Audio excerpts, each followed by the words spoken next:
We're rapidly approaching the season of the year that focuses on the beginning of God's plan for mankind, obviously the Passover season. To me, it's exciting how God has set out everything. It's so logical, so powerful in the sense of from Passover to the last great day. It's exciting to be able to see those things that God has placed in a plan that's easy to follow once you know it, obviously. But you think about things in the world and holidays and so forth, and they don't teach anything as a whole. And you look at what God has given, and it's systematic, it's orderly, awesomely constructed, and it's just an exciting thing to be a part of it all. But anyway, we recognize in a very powerful way how Passover is the beginning of all that. And I love, too, how it states it in Scripture, how God has given it. It's not a holy day. It's not a high day. And the reality is you can't enter into that plan unless you observe that day, first of all, unless you have that day in your life, the Passover. And all these things to me are just awesomely exciting. They always are when we focus on them and think about them.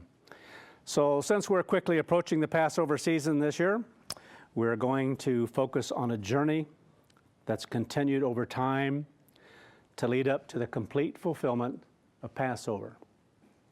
And we're going to begin, I'm going to make a statement that would be good for us to contemplate, to think about as we start this series. All contained in the meaning of Passover has not yet been fulfilled. Sometimes we think it has been in many ways, but the reality is it hasn't. And this series then is entitled The Fulfilling of Passover, with this being part one. It carries all the way through God's plan. And this season, obviously, we're coming up to is very powerful because it shows the beginning of that process, but it has to carry through the rest of the holy days as well. And we're going to focus on some of that as we go through this series. And this should take us right up to Passover season the way it looks, because there's a lot to be covered here. So indeed, Joshua the Christ came to fulfill his part to die as the Passover for all mankind. He fulfilled his role of becoming the Passover sacrifice. And it's important to note that all who are called by God have a part, a role to fulfill in the completion of Passover. And so we understand that, we know that, but sometimes don't think about those things in that context. So I'm going to read 1 Corinthians chapter 5 here to begin with, verse 7, where it says, "Therefore, purge out the old leaven." Scriptures like this to me are exciting because Christianity, traditional Christianity, tries to say that Christ came along to do away with basically the Old Testament laws. And then you go to certain things, holy days are okay because he came to do away with the rituals and so forth of those, of the holy days. And so holidays are okay in their sight. So to me, things like this are awesome because all the way through Scripture, after the New Testament, after the, I should say, the first four Gospels are, the rest of it then that begins to focus on the time after Christ makes it very clear that the Sabbath is a part of everyday life as far as Christians that followed God and followed the truth, not every day, but every seventh day, and not Sunday. And so those things become obvious, and holy days are in there as well. And this is one of them that is very straightforward. So Paul addresses that in Corinthians, even about Passover and how we are to observe Passover, not a communion that's every week, but a Passover when Passover comes. And so he goes through those things and gives the example of how we're to do it exactly as Christ gave it on that last night of his life. And here's another one. Therefore, purge out the old leaven. You know, people read this in the world and like, they don't know what this means as a whole. They just read through things because they've never been taught about the days of unleavened bread. It has no meaning to them in that respect. Therefore, purge out the old leaven, that you may be a new lump, just as you are unleavened. And so we understand this kind of language because we understand God's truth, God's laws, and we understand the holy days. And so how are we unleavened? We know that we're not unleavened. We're to purge out, as it says here, purge out the old leaven. That's an ongoing process for the rest of our life, as long as we're in this body. That you may be a new lump. That's our desire, our goal, our pursuit in this way of life. It says, just as you are unleavened. Now that has meaning in the sense that it's about the days of unleavened bread. We are unleavened on a physical plane in our homes and so forth. We get rid of the leaven and leavened products, and we eat only unleavened products. So this has meaning to us, but to the world, it has no meaning. For indeed, Christ our Passover was sacrificed for us. And so a lot of times, if we're not careful, when we think about Passover, we tend to stop in this area about what he fulfilled. But we have to look at our lives too, and how it continues to have meaning throughout our life, and how this, what this all made possible for us. Therefore, it says, therefore let us keep the feast. You think, what do people see in the world? They don't like to address these things because, especially people who teach about what scriptures say, they really don't want to go through this one here because this is pretty straightforward. Let us keep the feast. What feast? Long after Christ was dead. Paul is telling the church to do this. Awesome. Not with old leaven, nor with the leaven of malice and wickedness. So we see this, what an awesome thing. We're able to see this on a spiritual plane. People before the time of Christ, there was no meaning in any of this on a spiritual plane. To us, it has great meaning. So it says, let us keep the feast, not with old leaven, nor with the leaven of malice and wickedness, because old leaven, that's what it is. It's about what we're striving to conquer and overcome. It's about what we're trying to come out of and desiring to change to become new, a new lump. But with the unleavened bread, and this is a sermon in itself, of sincerity and truth. That's what God desires. He desires what is genuine inside of us, not to go through rituals for the sake of ritual, even in our own lives. Not just to go through ritual of prayer or fasting or different things that we might do, or going to Sabbath services or tithing or going to holy days. It's much more than that. It's what's inside of us and why we choose to do those things and how we agree that those things are right for us and why we hold on to them with all of our being. To be genuine. And so where there's sin in our lives, we're not being genuine because we're cutting off the flow of God's Spirit if we're not repenting, which is about Passover in our life. That continues on, the work of Passover that continues on. So not only is it the beginning, not only does it start before the holy days, but it carries us through them as well, because that has to be in our life. This continual process of repentance, of change, of conquering self, getting rid of the old leaven. Not with old leaven, but with the leaven, nor with the leaven of malice and wickedness, but with the unleavened bread of sincerity and truth. So it's a beautiful scripture in that regard. Truth. What is truth? It's God, God's word. The truth that he gives us to see, to understand, to grasp as we begin to be called. Our minds are opened up to see things that before we couldn't see, that we didn't learn on our own. He had to give them to us. He had to show us, perhaps by hearing something and we begin to be drawn, or perhaps reading something and we begin to be drawn to God. So over the past couple of years, we have really been focusing upon how we know so very much about God's plan that so many before us had no knowledge of. You go through the first 4,000 years, and they had so very little knowledge. They really did, about what God was doing. How they lived their lives, that's what was important. And their attitude toward God, their thinking toward God with whatever God gave them at any moment in time, whatever present truth they had, is how they were judged. That's an awesome thing to understand. And then to see what happened when Christ came along and began to teach things that no one had ever heard before. They had never heard those kinds of things. They didn't grasp the spirit of the Old Testament, of scriptures written by the prophets and so forth. And then I think of us. I think we have so much. So we've talked a lot about that in the past couple of years, because we really need to see that, because that will help us to become more thankful, more appreciative, more excited about what we do have, to recognize how awesomely blessed we are above all people who have ever lived, just because we live now and have a calling and are able to be a part of the body of Christ at this time. That's exciting. That's inspiring.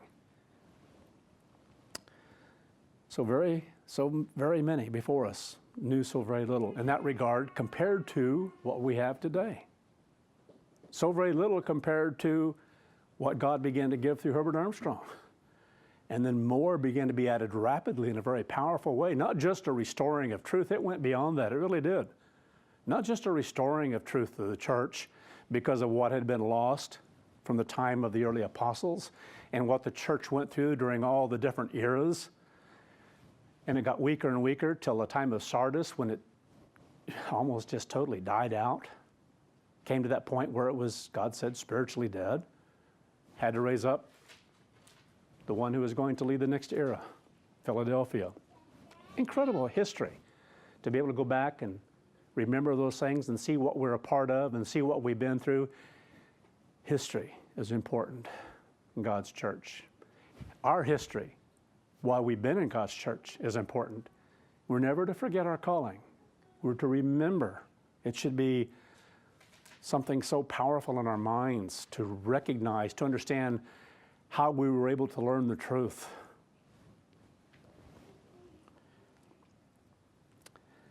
So again, that first 4,000 years, I marvel at that, I really do. And we're going to go into that in the beginning of this series and talk about some of those things. And it should help us to see in a greater way what we have now and to recognize what they had then and to understand the incredible vastness of change since that time.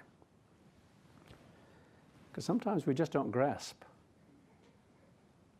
how great the things are which God has given to us. So how incredible that we fully grasp that he never had life, speaking of Christ, before he was born of Mary. How many know that?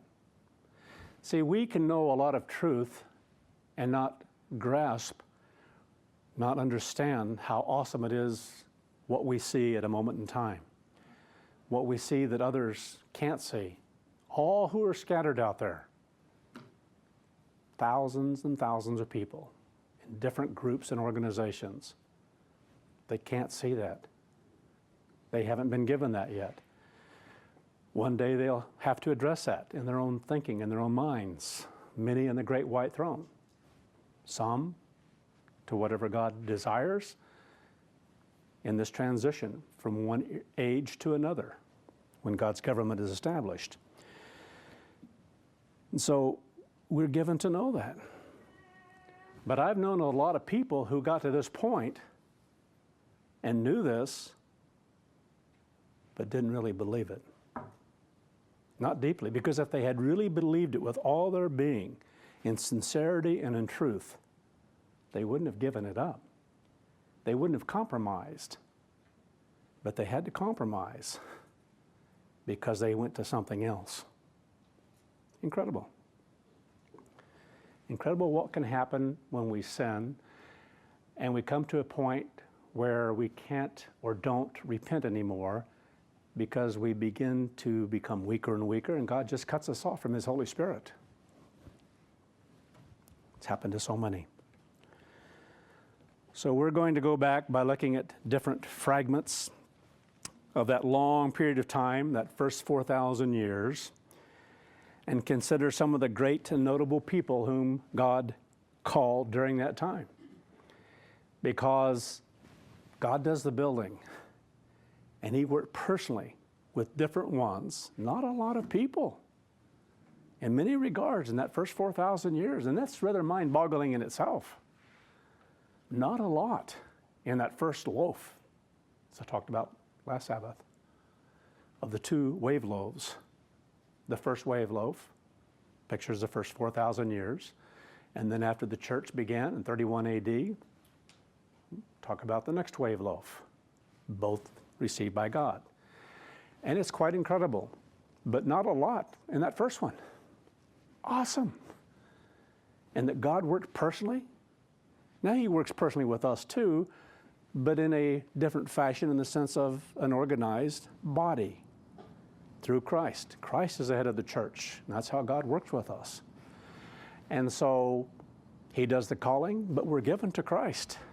And then in a broader manner, through the instrument of the church, through the body of Christ, God works us with a lot of people then in a very powerful way.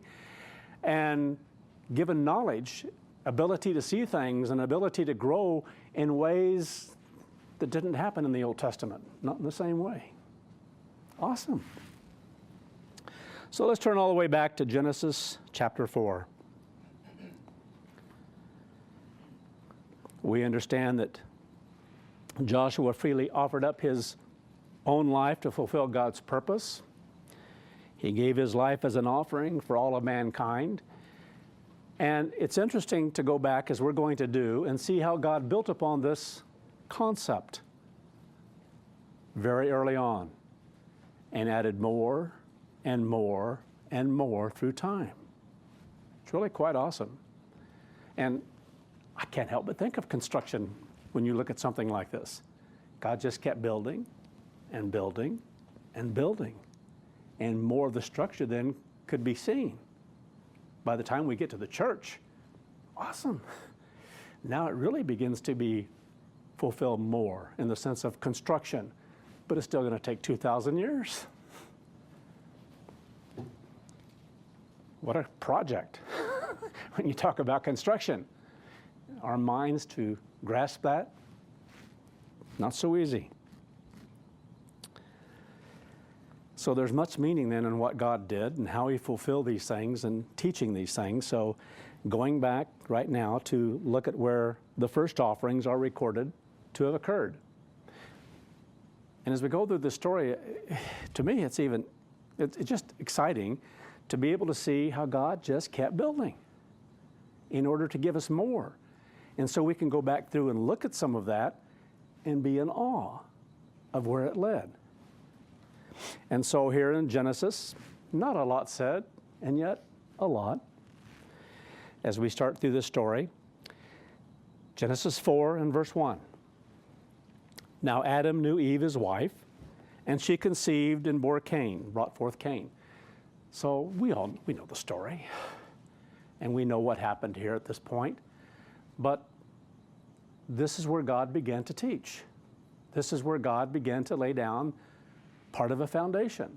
Not the whole foundation, but just part of a foundation. And again, I think of construction. When you're talking about something large and something great, foundation is awesomely important for what it's going to hold up, and the work that goes into building it.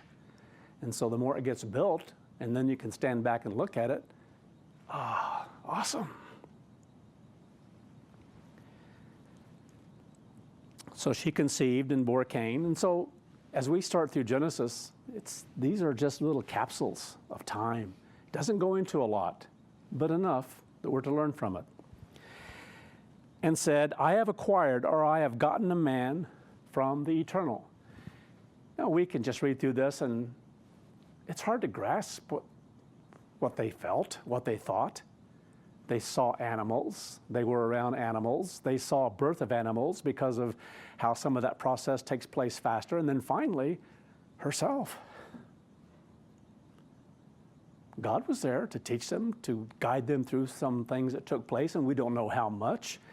But again, she saw God, and at that point, that this was of God. Kind of reminds me of last Sabbath and even another story I saw not too long ago about the question of whether Adam and Eve had a belly button. It's like, why would they? They weren't born, they were created, they were made.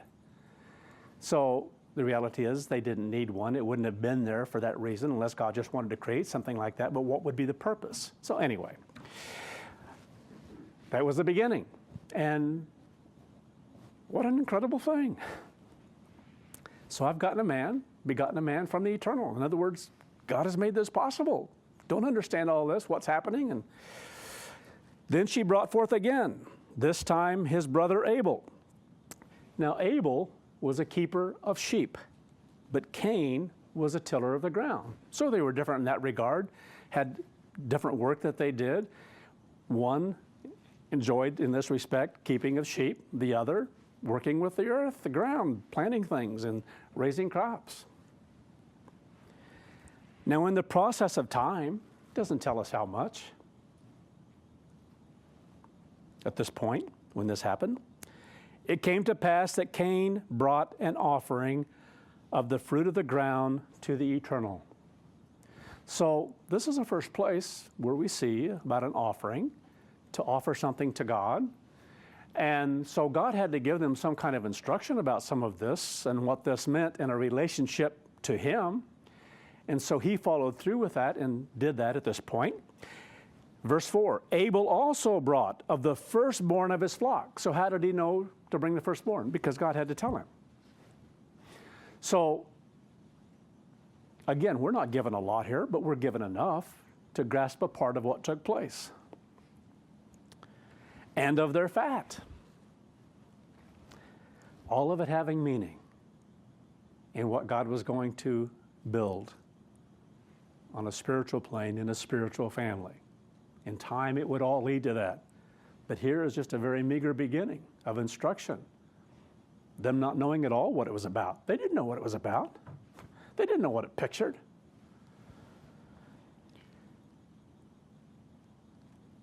Now, the Eternal respected, and the word has to do in the Hebrew with gazed upon or looked upon, which basically indicates that, as we understand offerings and so forth, that He received that Himself from Him. So the Eternal, they translate it respected, but again, having to do with what He received Abel and his offering, because that's what it's all about. It's about an offering being given to God and whether God will accept the offering. But he did not respect, he did not receive Cain and his offering. So already, just by reading that, we know something was wrong with Cain. Because there has to be a reason why God wouldn't accept it.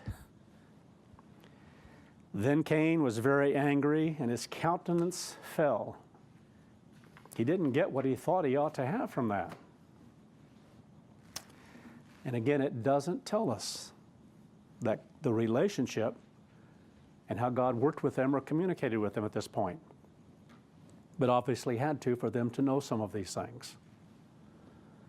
Whether it was through their parents and what was given to Adam and Eve, doesn't say. Verse 6, but it does say here, so the Eternal said to Cain, so He communicated directly with Cain, why are you angry, and why has your countenance fallen? In other words, it was an attitude problem, and God was dealing with an attitude. So here's His opportunity to look at Himself and answer the question truthfully. It reveals right there something was wrong because he wouldn't answer truthfully. He was very deceitful in how he dealt with God and how he was communicating with God, and God knew this about him already. That's why it wasn't received, because he wasn't doing what was right in his life. And the offering meant nothing. That's why God didn't receive it. It's not a matter of going through the motions, it's doing it for the right reasons, and that's what's being brought out here. At the very beginning, this is what's being brought out, and kind of lost as you go through time then with the Israelites and so forth, and you begin to see something that's just physical, but it reveals something deeper in people, and that the answer was never in physical offerings and sacrifices. So we have to learn that through time. But what an incredible thing that God began to establish a foundation to learn from, to build upon. So this is what God said to him. If you do well, if you're doing good, what is right? So what's that say? He wasn't. That was the problem. He wasn't living right. Whatever that was, we don't know. But God makes it very clear here. Will you not be accepted? Literally, it means to be raised up, received. Will what you have given, will you not be raised up, received? because there is a reality in a relationship with God that we are blessed in that relationship when we do right. God raises us up. Human nature, carnality tries to raise itself up. That's pride. And God can't work with pride. With humility, a humble spirit, God can work with that. That's all He can work with in human beings, because otherwise we're not going to respond properly. So we have to have that spirit of humility within us for God to work with us. Otherwise it doesn't work. If we take it to ourselves, if we get lifted up. So there's a lot of meaning in this, just right here. But if you do not do well, if you're not doing what is right, sin lies at the door. That's where you are. There's sin here. Made it very clear. Something is wrong. It has to be addressed. And its desire is for you. So, in a very unique way, we can look back at that and grasp that on a spiritual plane, what that means, because we understand our nature. Our nature. Lust of the flesh, lust of the eyes, the pride of life. We try to raise ourselves up. It's about self. It is about selfishness and our own thinking as human beings, and it has to be addressed. And the reality is, selfishness produces sin. That's what it produces. It's just a natural thing in our life. God made us this way. That until we come to a point of being drawn out of that, of called out of that, of being able to deal with it, for a change to take place in the mind, we're selfish, and it always leads to sin. That's why the world is like it is. Mankind's deep in sin. Doesn't believe that, but that's where it is. And its desire is for you. It's just a natural thing. But you should rule over it. So, what a powerful thing in the very beginning of Scripture here. God is revealing to us that we're not to have sin rule over us in our life. Selfishness is not supposed to rule over us. When we begin to have a relationship with God, we're to learn to rule over this. That's choices. That has to do with what governs our life. Making choices about what governs our life. So this is very basic, but very powerful. But he couldn't understand it. But it's given to us, to people who have God's Spirit, to see and understand what this is all about. Other people in the world, they read this as a story. They can't grasp it. But you should rule over it. Rule over self in order to rule over sin. And we fall short in that. Hence, offerings and sacrifice are needed. So what does that lead to in time? Well, we understand what it led to in time. But here's where it begins to be built upon. Now Cain said to Abel his brother, or he talked to, it says here, but he said to Cain his brother when they were in the field. So it talks about when this came to pass. So this is very awkward language in Hebrew and how it's translated, but at some point here, there was a discussion about this moment, about meeting together. That's what this is about. So they were in the field, when they were in the field, so it wasn't coming together to discuss something. Then Cain rose up against Abel, his brother, and killed him. So it doesn't tell us what it was about. It doesn't tell us what the discussion was about, but the point is that Cain had a motive for doing all this. And it was to lure. He had an intent behind it of what he was going to do. And he was exceedingly jealous of his own brother, to the point of willing to put him to death. Mind-boggling. In the very beginning of mankind on the earth, and this already happens. It's the history of mankind. Kill, kill, kill, murder, get your own way, destroy, conquer, and we see it in the world. We see it very powerfully right now, rippling through Europe, at least a part of it, that's going to lead to something else in time here, whatever that might be. So we watch, we're alert, realizing it's only a thunder right now, a very powerful one, but it's a thunder, but it's leading to, anyway. Then the Eternal said to Cain, where is Abel your brother? Cain's problem was he was deceitful. He's a liar. That's what happens when somebody becomes deceitful, they become a liar. And to lie to God shows he had very little grasp of his Creator. Truly. Didn't honor that, didn't respect that, went through the motions of something to get something, and when he didn't get it, he became angry and upset. He wasn't recognized. Human nature wants to be recognized. Sick. It really is sick, the way we are as human beings. That's why we have to conquer this. We have to conquer this human part, which is only selfishness. That which is in us, that comes from God, that impregnation of God's Holy Spirit, is what we seek to grab a hold on and fight for and have fed constantly, continually by God's Holy Spirit, by a right relationship with God. And we're blessed to be able to have our minds transformed and changed over time. Incredible. Then the Eternal said to Cain, where's Abel, your brother? He said, I do not know. What a liar. And it reflects human nature, how deceitful people can be about sin, about horrible sin. And yet, this is a common thing with human beings.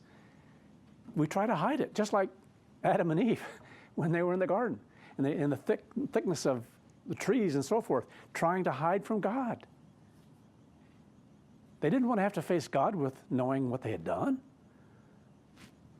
Incredible how we can be. And if we could just grasp that, that's the way we are. That's why sometimes I've made comment that in times past, in visiting different ones, so often my wife and I have talked about different things, about individuals that keep their distance from us, and we see a change, and all of a sudden they're keeping their distance from us and not talking, not coming up to us or discussing or whatever it might be.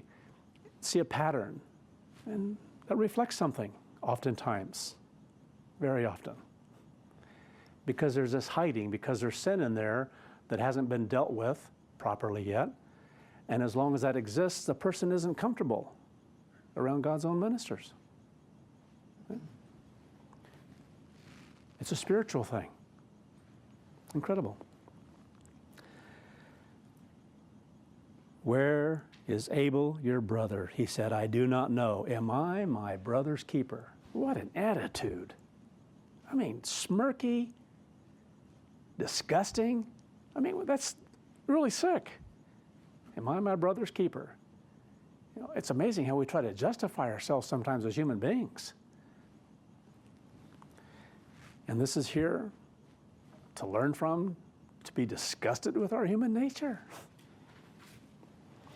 Am I my brother's keeper? Am I to watch over?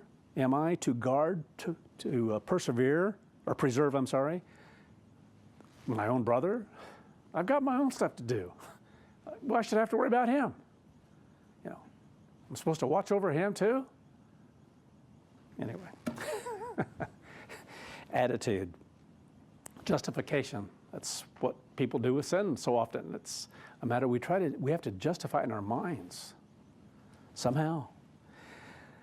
Then he said, God said, what have you done? Still gonna lie. What have you done? The voice of your brother's blood cries out to me from the ground. Now that should have caught him right there and helped him to come to acknowledge, yes, I abhor what I did. But it didn't. What, you think, what a sick spirit, mind, attitude.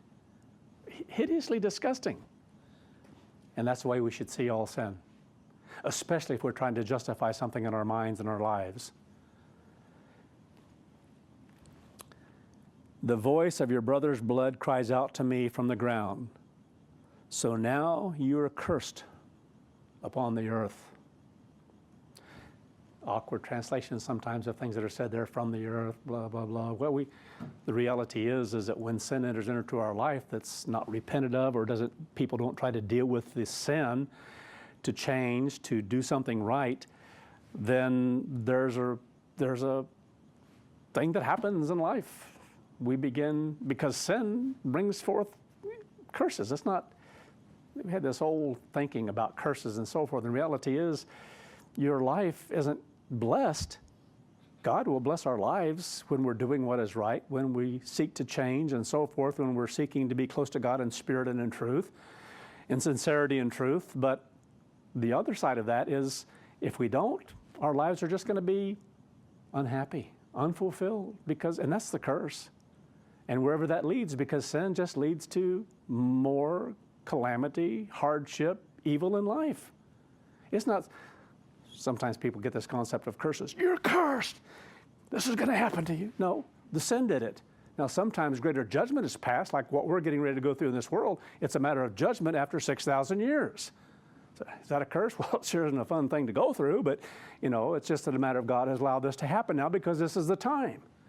We've always been cursed in human life in the sense of sin. That's what it produces, not blessings. So now you are cursed upon the earth, which has opened its mouth to receive your brother's blood from your hand. He knew, God knew, obviously. But Cain should have picked up on this, but he had to protect self. Incredible. And this thing of a brother's keeper, it's about how we should be as human beings, especially in God's family, and when we come into the church and things that we're supposed to think toward one another, because it's not just people. It's people who belong to God. It's people who've been brought into a family, and that family is to be a unique family above all families on the earth. And yet I have seen so many things where that hasn't been addressed that way in life, in the church. So we have responsibility toward one another, and that's what God was addressing. We have responsibility, but you didn't follow through and do your responsibility. You didn't love your brother. I think of John, 1 John, so much it's written. That's what it's about. So we're to learn that from all this in life. It's about family, and if we can't learn it on a physical plane, when we're drawn, it's hard to apply it on a spiritual plane. But anyway, let's turn over to Genesis now, 11. On to Genesis 11, because this is the next time the use of offering is mentioned. It's after the flood, and actually right at 10 generations after the flood. From Noah's time. Noah lived 350 years after the flood. What an awesome thing to understand that up until about the age of 50, that Abram had the influence of his great, if I did that 10 times, grandfather. He was still alive. Lived that long after the flood.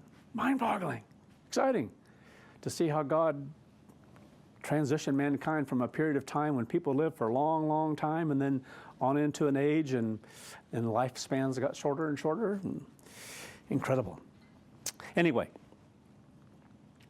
we're going to look at some of this as we go on and talking again about offerings and mention at this period of time, and begin to consider the migration of people on the earth after the flood, because that's what this is all about.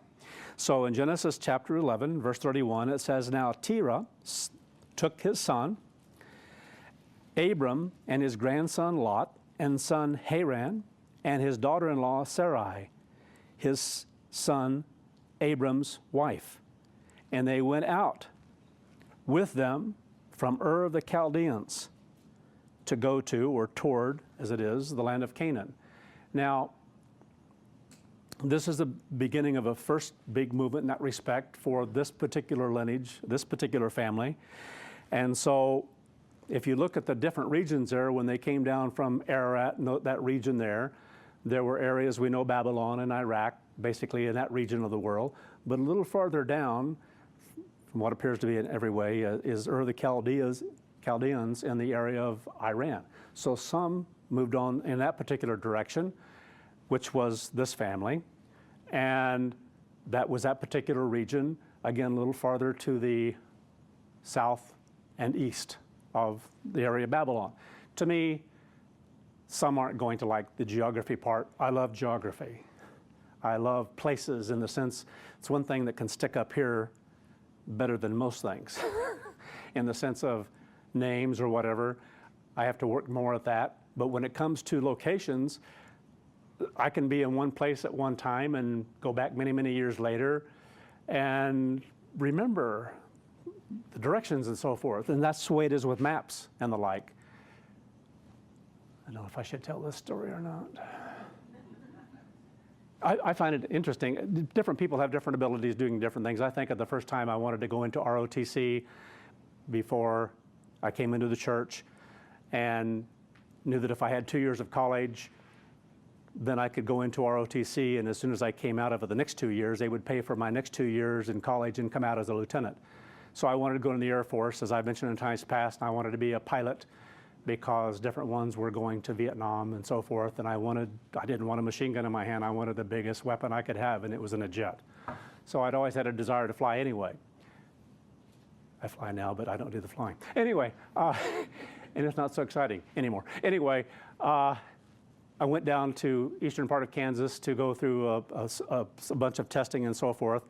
And one of the tests that I had flying colors on, because one thing they wouldn't do at that time is accept someone who didn't have 20/20 vision. So that wiped me out, and I didn't even know that as far as being a pilot. But I went in and they had these tests where they'd show you different pictures as you're looking down on maps. And they would have you pick out a particular map with a different altitude and a different configuration to see if you could, and it's for bombing, obviously. And so the idea was to be able to navigate through the air at different times in that regard. So anyway, I scored very high on that, and they let me know that I couldn't be a pilot, but I could become a navigator. Anyway, that was another story, which I wasn't real happy about. But anyway, some people like this kind of stuff I'm going to go through. The point is, and some aren't going to like it. Sorry. But one thing I would encourage you to do if you do like this kind of thing is, because to me it brings another aspect of light, excitement to how God, especially what God did and where he led them, because it means more a little bit later in the story here. And so if you know these migrations and what they did, it becomes really powerful. It really does, in the sense of the complete story. So I'd encourage maybe to look up some of these places later on. I thought about getting a map up here, but I have to stand back then. The camera wouldn't catch me, and I have to try to show the map. And anyway, I decided not to do that. So here we have the story here of Terah, which is what his name was. That's how it's pronounced. And he begins this journey. So they're going to leave the area where they had been and where they had settled after the flood. And as it says here, took along Lot. So it's not talking about others who travel with them, but it zeroes in on those who became important later on in the travels. So it wasn't just them that traveled, but these are the ones that it focuses in on. That's why it mentions them. It's mentioning that, again here, his grandson Lot and his son Haran, the son of Haran, and his daughter-in-law Sarai, his son Abram's wife, and they went out with them from Ur of the Chaldeans to go to or toward the land of Canaan. And so they're going to be moving westward.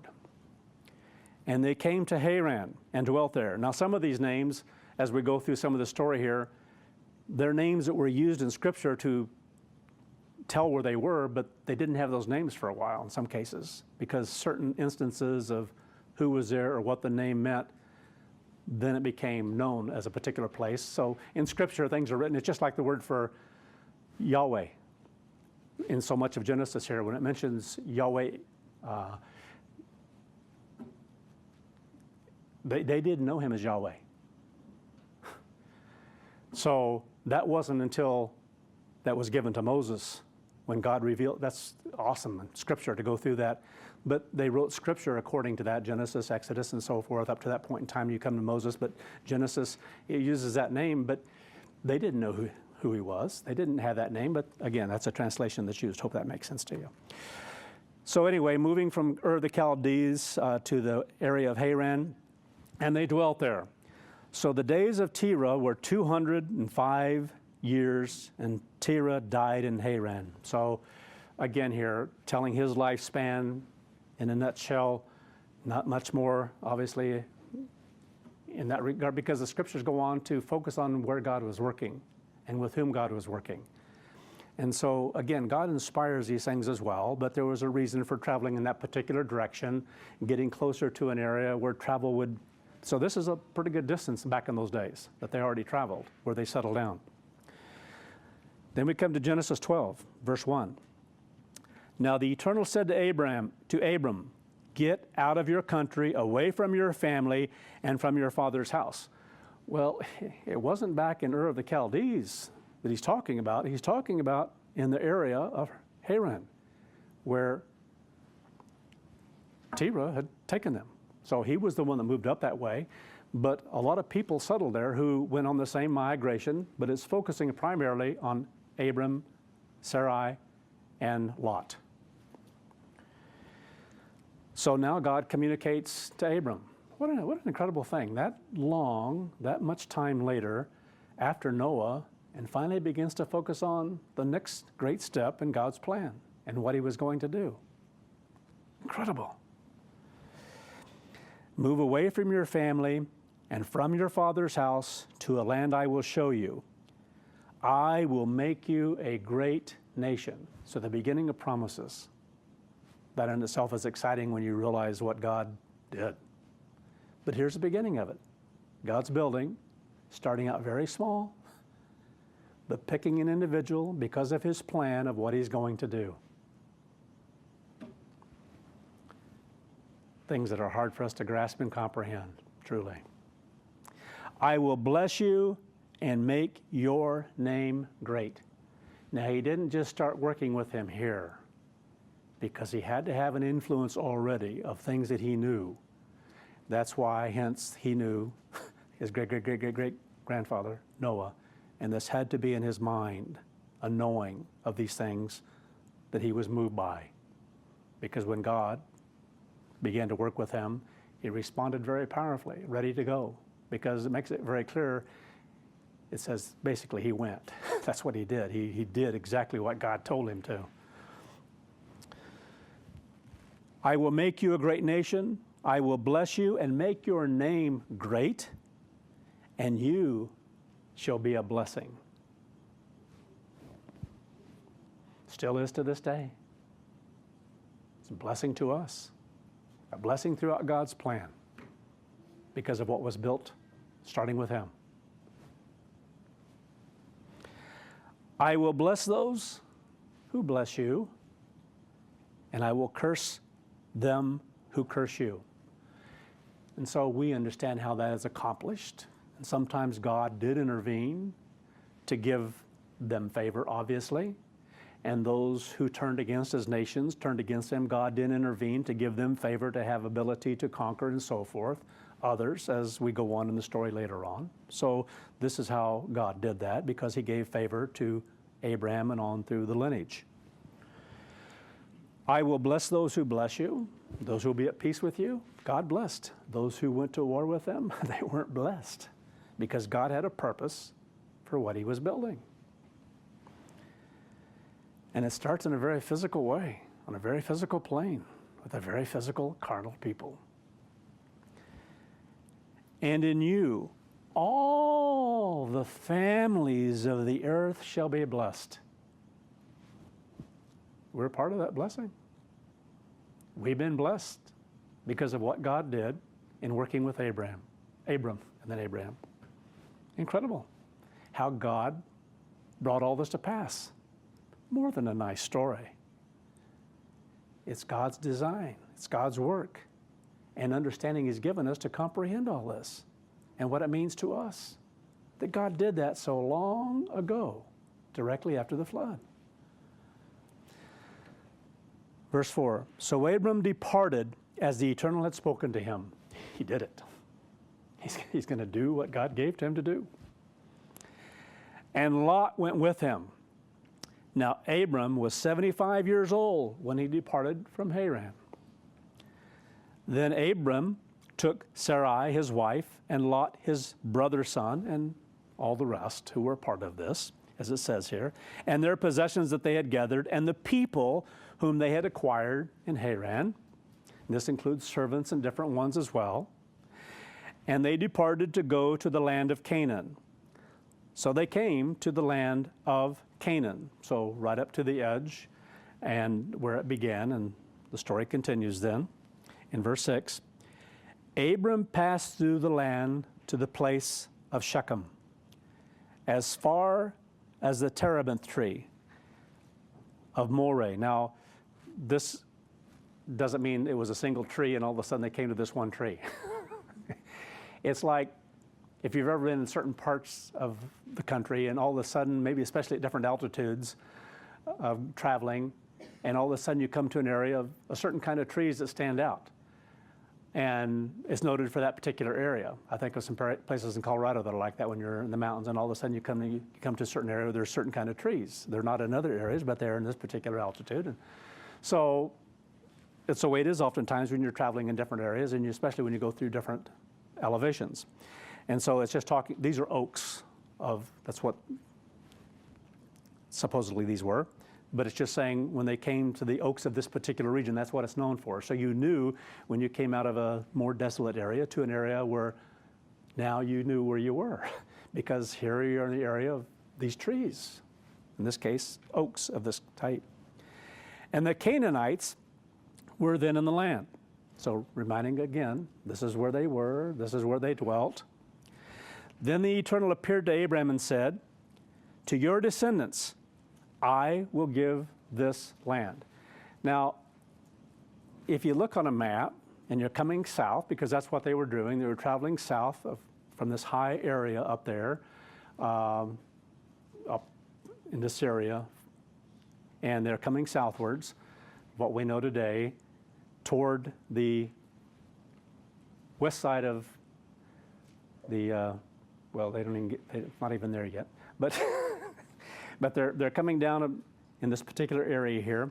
I'm trying to find this on another map. It's below the Sea of Galilee. So the Sea of Galilee, and down below that, the River Jordan going through there, and then you come down to the Dead Sea. So they're up in this particular area, a little farther south then of, quite a bit farther south then, of this area on the west side of the river, Jericho River, I should say. And they come to the region that's known as Shechem. Canaanites are throughout this particular part of the land. So it's a continuing journey. This is a long distance because it's about 500 miles when it's all said and done. So it's not a small thing when you have that many people traveling and you're traveling through different lands like that. So here they're going from Haran all the way south. They've come quite a ways now into what would be known as Israel today, obviously. And you're below the Sea of Galilee, even through Lebanon and so forth, on down. So it says here, Abram passed through the land to the place of Shechem as far as the trees of Moreh. And the Canaanites were there in the land. Then the Eternal appeared to Abram and said, to your descendants I will give this land. So that's what he did later. He's taking him right through the land that he's going to have as an inheritance. Later on, it's going to be given to his descendants. And so this area here is into that part of that area, deep into it at this point, candidly. And they've already passed into it at quite a bit farther back. But again, what an incredible story that he's traveling through the very land that his ancestry or his descendants later on are going to receive from God of the different tribes. And to me, what becomes interesting too, when you see the different tribes that were up and through there and where God placed them and stuff, it's an incredible story, it really is. The different lands that God gave to different tribes. So he said, I'm going to give to your descendants, I will give this land. So there he built an altar to the Eternal. Built an altar. He had knowledge of these things, obviously, of offerings and so forth, and that's generally the purpose of an altar, but not necessarily at this point. So again here, he built an altar to the Eternal who had appeared to him. Then he moved from there to the mountain east of Bethel. So this is going pretty much straight south now. And almost across from where the area of Jericho was, where the children of Israel came into the promised land. So he's almost, that's where Bethel is. And then Ai is a little bit more toward the area, candidly, it's almost like in a straight line going down a little bit toward Jericho. So here you have Bethel and Ai on the side of it, common things that we read sometimes in Scripture. So he's traveling south through this region, comes to Bethel.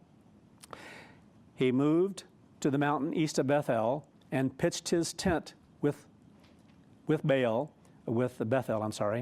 on the west, and Ai on the east. So right in that area in between there.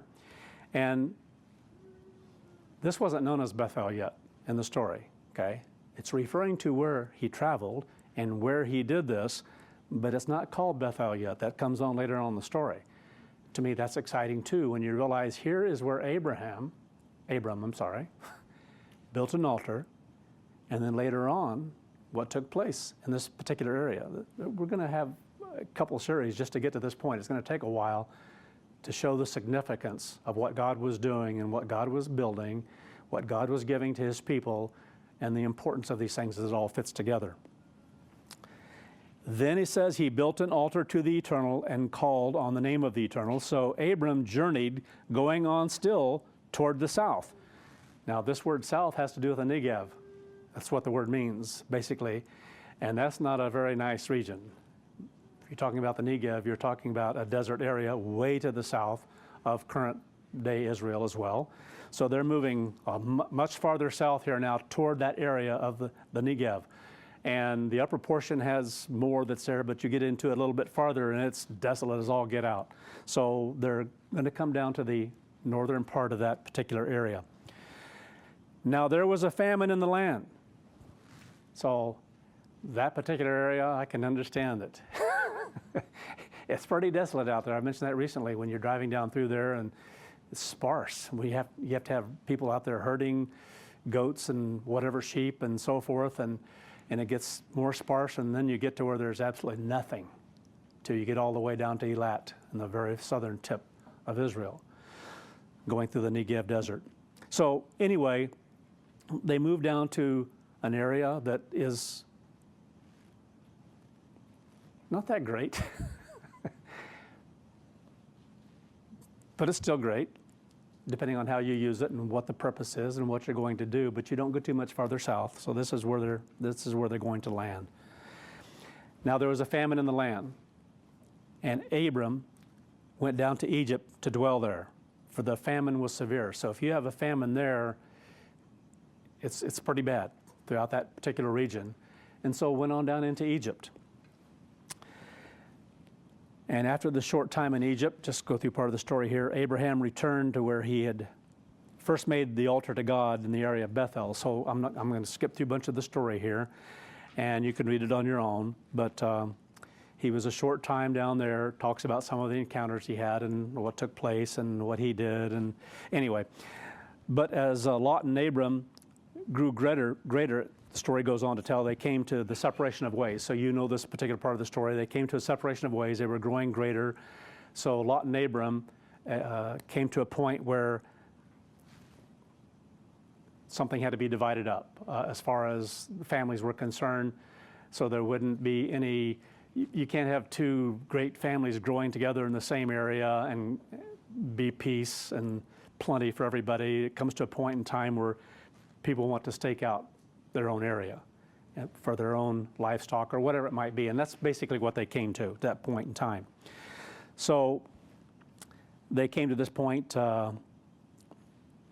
separating their ways, and Lot remained in that particular region on down toward the fertile areas of the Jordan River. So there's that particular area where they were, which is in the area of Beersheba, which is kind of in the north part of the Negev, but still has decent land, but not as green. If you look on a map, you'll see what I'm talking about. It's just barely south, and you get a little north of that. But things have changed over several hundreds of years, a few thousand years as well. So there may have been more in that particular area. We really don't know. It doesn't say. But when you get in the Negev, you know what you have. But again, it starts to show some green because it gets green north of there. But it's not too green where they are right there around Beersheba. So Abraham moved toward the area of the region of Hebron, which is farther to the north better land.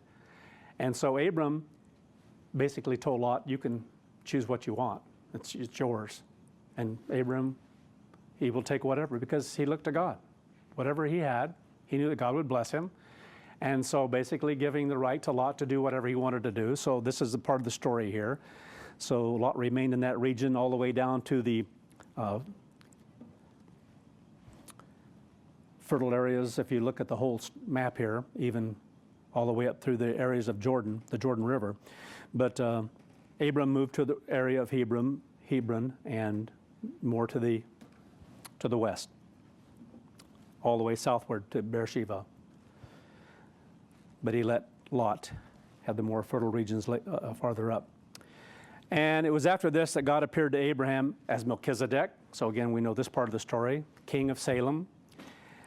And after that, God appeared to Abraham in a vision, reinforcing the commitment to make his lineage great and his inheritance great. So it just keeps building in this story here of how God was working with Abram. And then we come to when Abram was 86, and Hagar bare him the son Ishmael. And tensions began, problems began, families, jealousies, Sarai becoming jealous. And it's understandable. You have a situation like this and what takes place, and so she had agreed. She wanted some lineage, and so she couldn't bear children, so she gave Hagar, who was an Egyptian, to Abram. And Ishmael was born as a result. Then 13 years later, we come to this point in Genesis 17. Genesis 17, verse 1. When Abram was 99 years old. Incredible. The Eternal appeared to Abram and said to him, I am the Almighty God. He revealed himself as El Shaddai. Walk before me and be you perfect, which means to be upright and sound in what you do. And where does that come from? Well, it comes from God. It comes from learning from God and striving to live right in the way that God shows. And I will make my covenant between me and you. Now, it's awesome because God had planned this so long ago already. He was going to do this. And so he molded and fashioned Abram's life to go through various things. When God works with us and he's molding things in us, we don't really grasp that. We don't grasp what he's doing and how he's doing it. We can look at our own lives, as I've mentioned in times past, and think, it's so puny, so small. I think of the first speech I give, which I've made comment about before in Spokesman's Club. It's like, it's an icebreaker to talk about yourself, and what have I done? I didn't realize how great my calling was at that point, and the magnitude I did later on, because I would have spoken about that. So we think about our life and we don't see it as being important or great. We look at different things in the world and realize we're not. And that's beautiful. That's a good thing. We need to see ourselves and how God has drawn us out and called us to make us great. God's doing that. And sometimes we don't grasp how great that really is and what he's doing with us as his people. Our life is so incredibly unique, and the more we can see these things, the more awesome it becomes. It really does. It's not a small thing. Exceedingly important in God's plan. 144,000, those who are still being worked with for that. How incredible. It's hard for us to grasp and understand that. Those are going to be the ground floor, if you will, of God's church in a new age, already having lived this way of life for a good period of time before that government is established on this earth. You can't comprehend what's ahead of you and what God has planned for you and what he's been molding. It's not by accident. You're going through difficult things in your life. God's people always do. And it has to do with God molding and fashioning us. How he's working with the mind to establish himself in us. He gives us that opportunity. That's why I think what a horrible thing when people who have so much, but they don't grasp how much they have, and they begin to want something else that's frivolous and meaningless in life, another person that they think they're in love with, and they leave God's church over lust and greed and desire. And then time passes and they realize, well, generally it's finding somebody else, and then somebody else, because that's what sin does. It screws up the mind. And we have choices to make. And obedience, loving God's law, God's ways, is what heals the minds and makes it stronger. But all the other things are just absolute interference and can lead people away and have by the droves. By the droves. I think of PKG. By the droves. People have come through and gone right on through, never grasping what they had, didn't treasure what they had. Makes me sick, because I think you don't know what you've given up for what? For some pleasure for a short season that you think is pleasurable, that you lust after, that you want, that's forbidden? Why would we do that? Why would anyone? But people do. Get lifted up with pride, think you know something else, you have this special relationship with God, and you've already lost God. Because when you get to that point and you think that way about yourself, it's like, wow. So walk before me and be upright, be sound. We know where that comes from. It comes from God, the mind of God. So we're told the same thing. And what an awesome thing God was doing. From the time he listened to his great-great-great-great-great-great-great-grandfather and knew that story. His own sons didn't hold on to the truth. They went through the flood, and they disliked what happened. They didn't love God because of how they were saved and carried through to the other side. On the contrary, they became upset toward God because God, in their minds, took their world away, what they lusted after, what they enjoyed, what they liked. Think, how could that be when you experience something of that magnitude that you don't fear God? Even in a physical way. So you can maybe start learning something? But Abram did. Unique. So God was working with him from a very young age. He chose him at a very young age to mold and fashion him, hands-on, for a purpose. Took him through various experiences. God has the power to mold and fashion our minds, our being, for that which is beyond our understanding, in all that is good and right. Not to control, but to give choices, especially within the realm of the church. But here, God, in a very powerful way, took personal involvement here in how he worked with different ones throughout the Old Testament to bring about his plan. So he gave various experiences, various things happened that would be exciting and moving to the people with whom he worked. Didn't offer that to others because it's not their time. It's to be in the great white throne. It was to pave the way. I mean, to understand these things and how God has worked with people through time, it's absolutely, I can't find the words. A marvel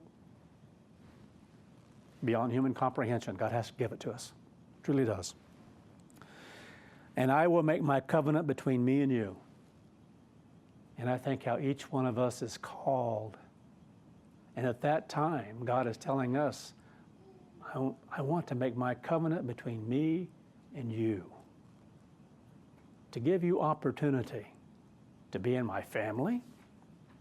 For some, to be in the beginning phase of that family. Others, the beginning phase of a new age, to be the foundation of that. Walk before me and be you perfect, and I will make my covenant between me and you, and will multiply you exceedingly. We have no comprehension of how awesomely blessed we're going to be in through time. But we believe it. As we grow, we come to believe it more and more, to realize everything that's created out there that we can't even see the end of, that we've got this little thing shooting through space, and it only sees a small, incredibly small fraction. What's out there? It is. You look at that crazy little thing that's going out through there, a little speck of sand, sending back pictures. And we become so intellectual about what it's all about and how it's all done and how it came to be, and you think, we're idiots. We're still idiots. God has to show us, and we get to be a part of it. To know that there are things planned for us, millions upon billions of years. Can't begin to comprehend that. It's already planned out. It's already planned out. The evidence, because it's there. And God has said, it's there for a purpose. Not just so we can look out there and say, oh, that's pretty big. Isn't that constellation awesome? And so we're just going to sit back here on Earth and see these things and have better pictures than Hubble? And that's going to be our excitement for millions of years? Anyway. So we just can't see. And God will show us. It'll be exciting. So what he told Abraham, he tells us. It's a continuation of the story of life, of what God has planned for his family. Then Abram fell on his face, and God talked with him, saying, he was moved by that in a very powerful way, what he was being told, and showed an awesome respect to move in his mind, to be moved in such a way. This is what he did.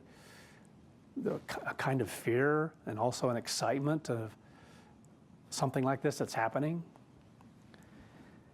As for me, behold, my covenant is with you.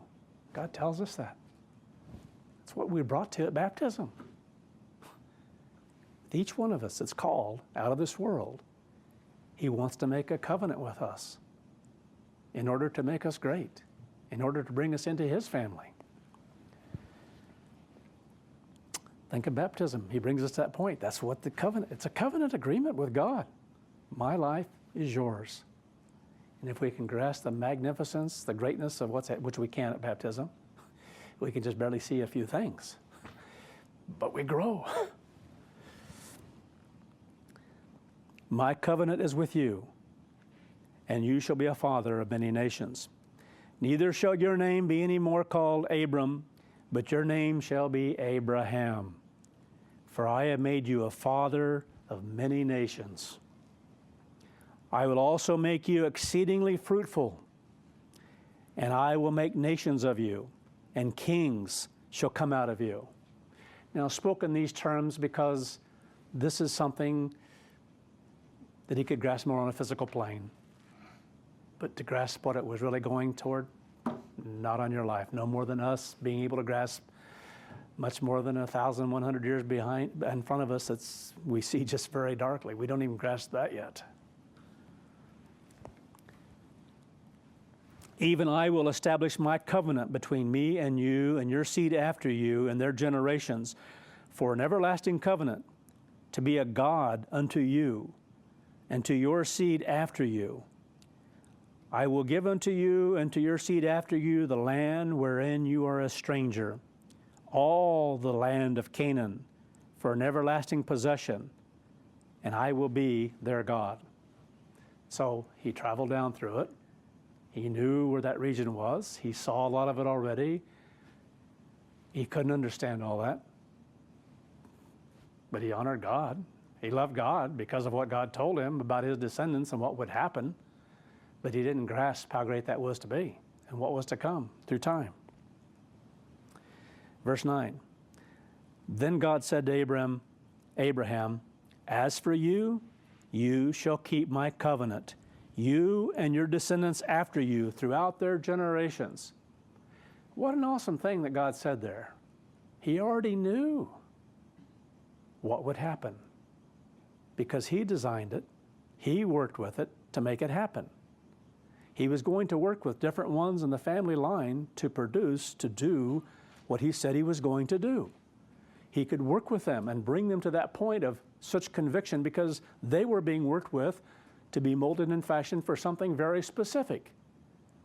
When God calls us to be molded and fashioned to something very specific, it's done, except by our stupid choices. We're the only ones who can get in the way. We're the only ones who can interfere with that process. But God is handing us everything when he gives us a calling that we have. And that's why God has had to call through so many through time here since in the last 2,000 years. Many have been called and very few chosen out of that who've been able to go through the process. Why? Because of their choices, not because of God. And the apostasy, that was one thing we had to come to at that point in time. Say, if God's church is, and then how could this have happened to God's church? Oh, we did it. We did it. It wasn't God. Incredible. This is my covenant which you shall keep between me and you and your descendants after you. Every male child among you shall be circumcised, and you shall be circumcised in the flesh of your foreskins, and you shall be a sign, and it shall be a sign of the covenant between me and you. So again, unique what God gave to them at this point in time, and later we learn what this is all about, to lead to something that had far greater meaning. This was a physical thing of a separation as far as a people whom God was going to work with for a long period of time here until we came to the point of the time of Passover, of Christ, and the church being established and learning that circumcision that God wants and is concerned with is of the heart and of the mind, how we think. Incredible. Beautiful. But things that would happen on a physical plane all had purpose of something in a design that is spiritual by nature and what God is building. And the more you see that, the more exciting it becomes, brother. It really does. More and more exciting. The more it's in our life, the more exciting it becomes. The more in awe we become of God and what God is doing. The more we love God, the more we love Christ, the more we learn to love one another. Awesome. Verse 15. Then God said to Abram, as for Sarai, your wife, you shall not call her name Sarai, but Sarah shall be her name. And I will bless her also, and give you a son by her. Then I will bless her, and she shall become nations, and kings of people shall be from her. So, same thing that he told him earlier. And now, Sarai. This is Sarah, and this is what's going to happen. Then Abraham fell on his face and laughed. He's the first to laugh. Sarah also laughed later on. Isaac has to do with the very name. Laughter, to laugh. Incredible. Then Abraham fell on his face and laughed and said in his heart, didn't say it out loud, it's in his mind. God knows what's in the mind, what we're saying, what we're thinking. Shall a child be born to a man who is 100 years old? Shall Sarah? Now what's amazing is he had a lot of children later on. It wasn't just Isaac. Shall a child be born of a man, it was for Sarah, just one, but who is 100 years old? Shall Sarah, who is 90 years old, bear a child? This is nuts. It's so nuts, it's funny. So God told him this, and his response is to laugh. So Abraham said to God, oh, that Ishmael might live before you. Now, by this time, I think, 13 years later, whatever, he loved his son, saw the uniqueness of his life, and rather than this having to take place, Sarah's, look how old she is. Look at me. Can't it just be rather than going through this at this age, or her having to go through the, couldn't it just be that these things are fulfilled? That's what he's saying through Ishmael.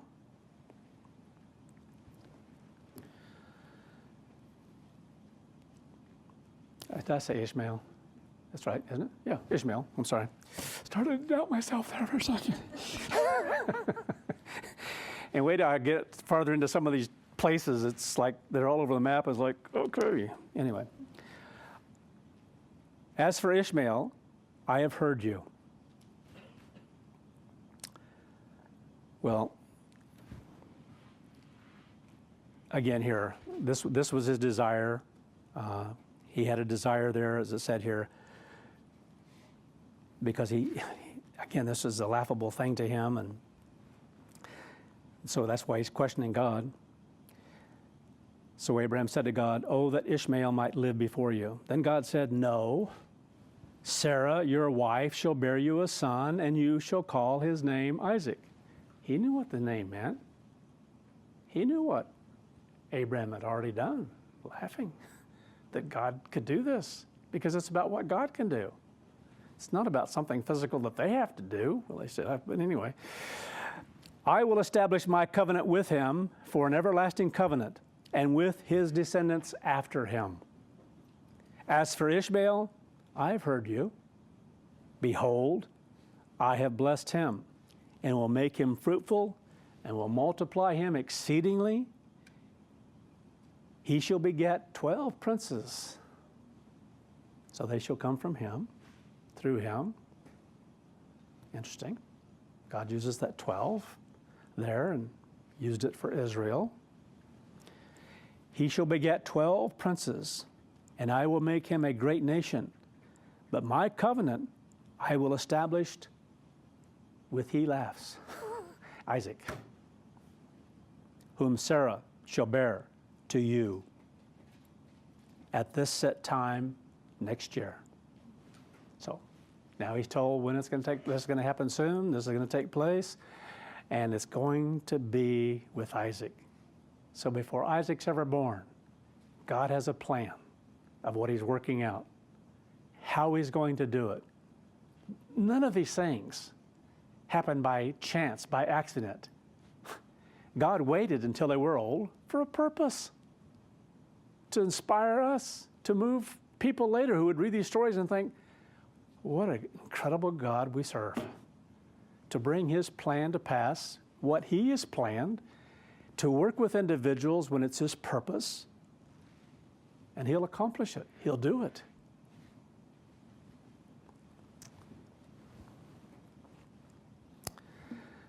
So from this point, the story tells of how Sarah became jealous of Hagar and Ishmael and told Abraham to remove them.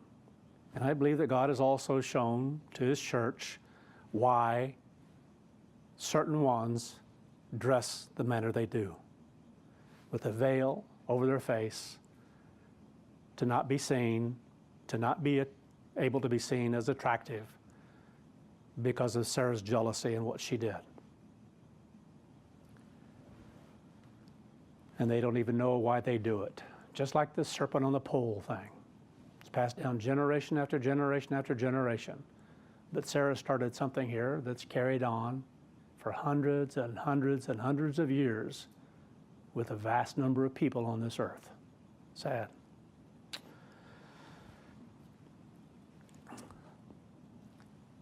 So again, this point here, Sarah wanted them removed. Abraham didn't want to do it, but God told him to do what she said, remove them. So he sent away Ishmael and Hagar, and they lived farther to the east of Beersheba on down toward the area of Edom, farther to the east. Then we come all the way down to Genesis 22 and verse 1. "Now it came to pass after these things that God tried Abraham." Put him to the test, literally what it means. Put him to the test. It's like, and this is for us. This was for others who would come later. God knew Abraham already. but went through this. God does this in our lives. We're put to the test from time to time. Different ones are put to the test to reveal, not to God. God knows where we are, but to the individuals where they are, if they can but see it. Sadly, those who don't go in the right direction can't see it. And I've always referred to, oftentimes, those two elders up in Toledo area. When I brought them together and said, it's upon you, you don't have time, it's going to happen right now because of what's taking place. Which one do you choose? It's up to you.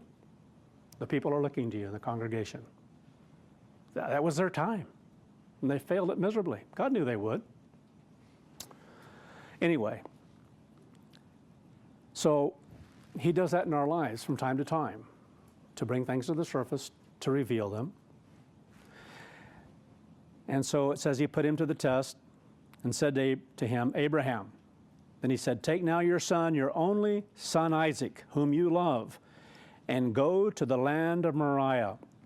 Later, the area around Jerusalem, Mount Moriah, you know that area? So he says, take him to the area of Moriah and offer him there for a whole burnt offering. Now, isn't that awesome when you know where it was? Isn't it awesome when you understand that God set Abraham on a journey and took him through various things and then told him, go there, because of what God had planned, that in time he's going to offer his own son. Give him an offering for mankind as our Passover. Now, this is very moving when you see it in that light. And God gave a type of something here to show what we're to be like and what we're to do. But it's only a type of what was going to happen later on. Those things ought to move us very powerfully so. It's not a small thing that God chose the places he did and the things that took place in some of the different regions and the manner that they did, that have incredible meaning to them in a relationship with God and how God works with our lives in the most minute detail of things that so often we don't even recognize until later on we can look back. I have 20/20, well, I don't have 20/20, but I've grown in a lot of that vision looking back, over time, because God helps us to see it better and better as time goes on. I look back at those things and I marvel, because if I hadn't gone through them, I wouldn't be up here today. If I hadn't gone through them, I wouldn't have the ability to do or see or know the things that I've been brought to know and see. God's done it, but we were able to be a part of it, and it's exciting and inspiring when we grasp that. Awesome. And so here it is, Moriah. Dumbfounding, truly. And offer him there for a whole burnt offering on one of the mountains, which I will tell you. Then he offered his own son. Said, you can have him. A certain amount of time is given, put him to death, put him in a tomb, and this is what's going to take place. Passover of all mankind. I mean, how incredible. The meticulousness, the minuteness, if you will, of how God works in our lives. Had someone respond recently to an email. Well, it was an email the church received, and the individual had read about the countdown and basically said that he liked basically things he saw and went through, and until we got to that part there, and I just got too bogged down. You got too bogged down in times and details and don't see the importance of all that, but you know what I do? Because I know that there are specific times that God has given to us as his people, in time prophetic periods that we've come to understand as 1,260 days, that I love math. I used to love math until I got into calculus. Anyway, love math. And you think, what an incredible thing when you see how God does things through numbers, through times, through things that take place, and you realize a period of time that God gave, and dumbfounding, it really is, when you see some of those things of how they work out. And there's still some things working out that we don't grasp and understand. We will later. Anyway, so you look at how God worked through that period of time with different ones, and hear something so incredible, right back to where it was to picture something in a very powerful way that would happen later on about offerings. about a relationship with God Almighty, about an individual who is ready to give his own son on a human plane because he believed God. It's powerful. But God had molded that into him. God knew exactly what he was going. God, this was all planned out. It wasn't anything by chance. What had happened if he'd gone up there and he didn't do it? Well, that part of the plan didn't work out. What it's supposed to picture and what it's supposed to be a type of. And no, God knew exactly what Abraham was going to do. He prepared him for it. We should be in such awe of such things that God can do in our lives.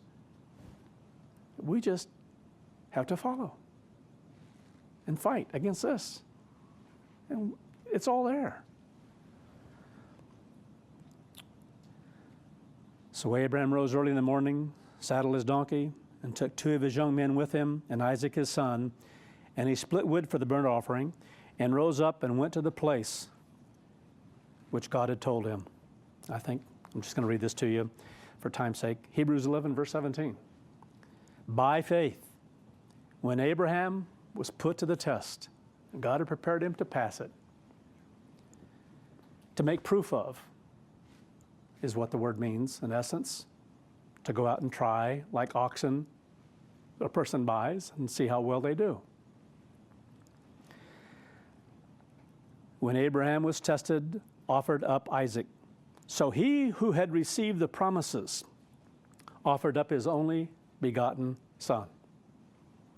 The moment God told him to do it, and he started cutting the wood and preparing it. In Abraham's mind, it was already done. And God knew that about him. Of whom it is said, that in Isaac shall your seed be called. Abraham believed that, so much so, accounting that God was able to raise him up, even from the dead. That sends chills up and down my spine, because nothing ever like that had ever happened. But Abraham believed so much toward God. He believed what God said about his son Isaac so much that he believed, if I do this, he will raise him from the dead, because God keeps his word and God will do what he said he would do. That's our life. That's why we see horrifying things coming on this earth and we don't have to worry about it. We'll see it. But God is there. Our lives are fully in his hand. Nothing to, we'll have, there's going to be a lot of fear. That's human. But we can fight against that because of things like this, and knowing that what we know, and God will bring us through successfully, very powerfully so. Awesome. And we know it. Accounting that God was able to raise him from the dead, or raise him up even from the dead, and in that respect, he did receive him back because he believed it, and God gave that to him. Genesis 22, verse 4. Then on the third day, Abraham lifted up his eyes and saw the place afar off. What an incredible thing that he was doing. Then Abraham said to his young men, "Stay here with the donkey. The young man and I will go farther up and worship, and we will come back to you." So Abraham took the wood of the burnt offering and laid it on Isaac his son, in essence to carry. Can you imagine? You're going to do this? He didn't know that this wasn't according to God's word and God's way of life and God's mind, but he was going to obey what God said, knowing that God would raise him up.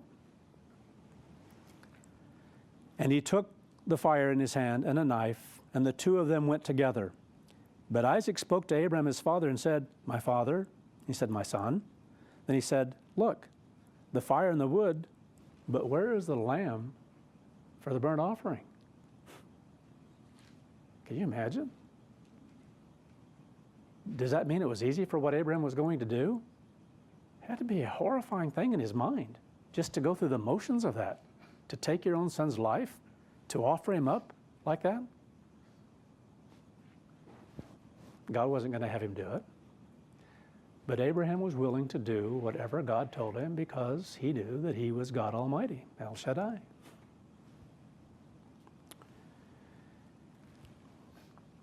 Then Abraham said, my son, God will provide for himself the lamb for a burnt offering.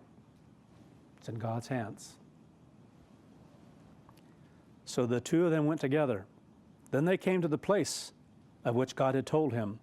And Abraham built an altar there and placed the wood in order, and he bound Isaac his son. Now, at that point there, you think, what is Isaac thinking? What did they say to each other? Doesn't tell us. And laid him on the altar upon the wood. Then Abraham stretched out his hand and took the knife, willing to do it, going to do it. That's mind-boggling. It really is. To slay his son.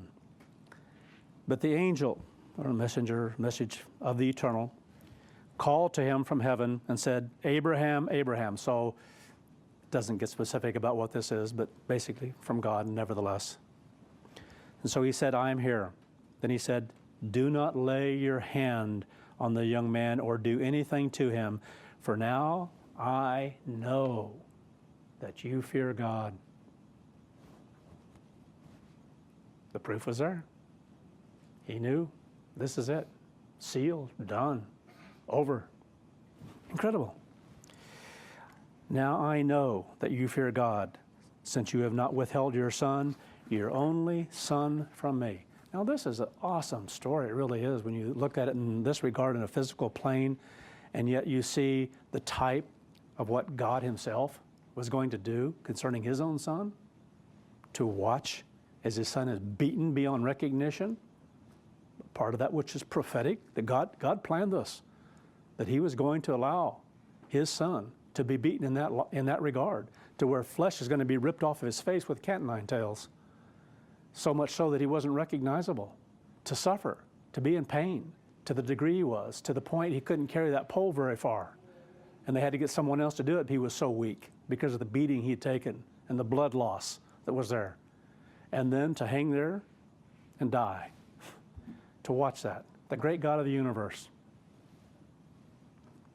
And then I think of, and I can't help it, people who turn to sin and basically spit upon, if they could see it in that regard, is exactly what they're doing on a spiritual plane, that sacrifice. Treating it with disdain and disgust because of selfishness, because we want something different. We want something else than what God says we can have. And we want it so much so that we'll turn our backs on that sacrifice. Now that's not a small thing for someone in the body of Christ who has been begotten of God's Spirit. Would to God that everyone could see it in that regard, in that light, on a spiritual plane as they should. But when people want to do their own thing, they'll go do their own thing. Fool around, screw around with sin. And sometimes do just that.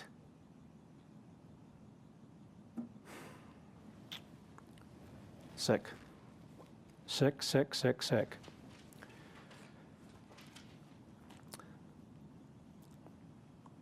Lost my spot. Then Abraham lifted his eyes and looked. There behind was a ram caught in the thicket by the horns. Abraham went and took the ram and offered it for a whole burnt offering instead of his son. So Abraham called the name of the place Yahweh Yireh, the Eternal will provide. And as it is said to this day, in the mount of the Eternal, it shall be provided. What do you think that's about? It's what Christ went through, what our Passover went through. That's the way, that's what's provided to us. Way to God's family, to God's plan, to be a part of it. Awesome. The mount of the Eternal, it shall be provided. Then the angel of the Eternal called to Abraham a second time out of heaven, saying, by myself I have sworn, says the Eternal, because you have done this thing, you have not withheld your only son. In blessing I will bless you, and in multiplying I will multiply your descendants as the stars of heaven, and as the sand which is on the seashore. Descendants. Is this just about physical descendants? Not at all. It's all who would come through this to become a part of spiritual Israel. That's what it's about. All because of what started with Abraham. Incredible. God working with him, molding and fashioning him. And your descendants shall possess the gate of their enemies. Well, that's come and gone when we understand its fulfillment. In your seed, the Passover and the Messiah, all the nations of the earth shall be blessed because you have obeyed my voice. Now the glory is to God, because God molded Abraham to go through this, to do this, to accomplish this. Abraham chose to follow God and did it exactly as God had worked with him in his life. It's a beautiful story, and it teaches us that's how we should be in our lives, always. So Abraham returned to his young men, and they arose and went together to Beersheba, and Abraham dwelt in Beersheba.